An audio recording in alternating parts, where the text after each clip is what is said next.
नमस्कार दोस्तों, स्वागत है आप सभी का वास्तु ज्ञान उपाय यूट्यूब चैनल पर।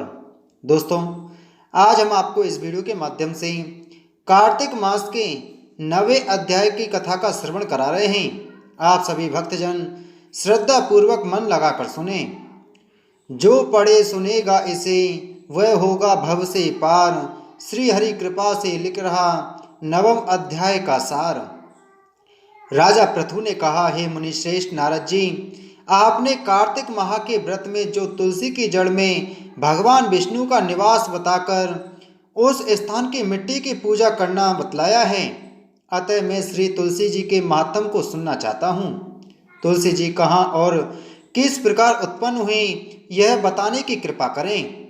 नारद जी बोले, राजन, अब आप तुलसी जी का महत्व सुनिए तथा उनके जन्म का प्राचीन इतिहास ध्यानपूर्वक सुनिए।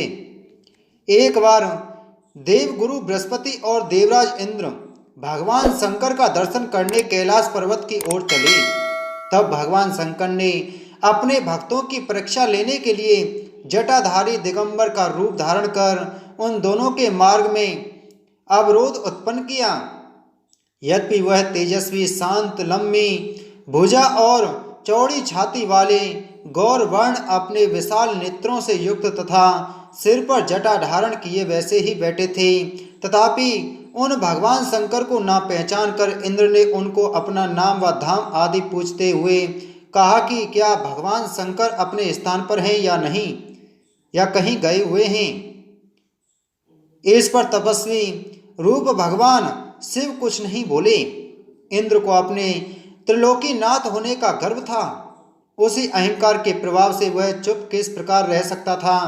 उसने क्रोधित होते हुए उस तपस्वी को ढूंढकर कहा, अरे, मैंने तुझसे कुछ पूछा है और तू उसका उत्तर भी नहीं देता।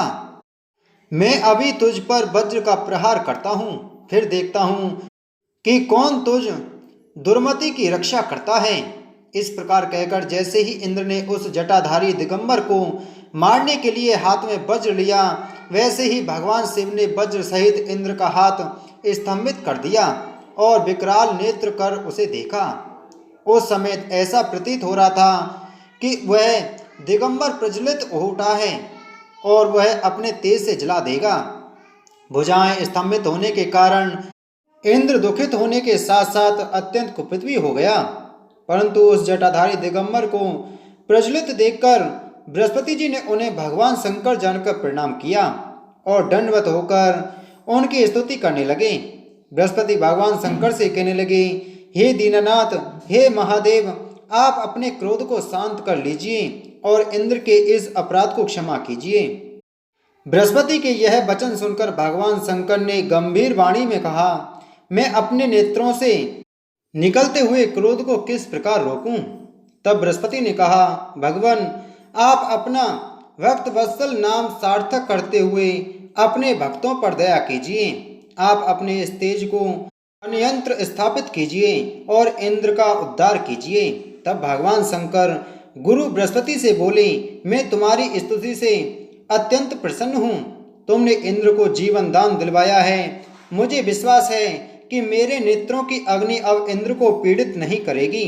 बृहस्पति से इस प्रकार कहकर भगवान शिव ने अपने मस्तक से निकले हुए अग्नि में तेज को अपने हाथों में ले लिया और फिर उसे क्षीर सागर में डाल दिया। तत्पश्चात भगवान शंकर अंतर्ध्यान हो गए। इस प्रकार जिसको जो जानने की कामना भी थी, उसे जानकर इंद्र तथा बृहस्पति अपने अपने स्थान को चले गए। इति श्री कार्तिक मास 9वां अध्याय संपूर्ण। बोलो विष्णु भगवान की जय। दोस्तों, वीडियो को ज़्यादा से ज़्यादा शेयर करें और चैनल को सब्सक्राइब करें। आगे की कथा में मिलते हैं कार्तिक मास के 10वें अध्याय के साथ में। आप सभी को जय श्री कृष्ण।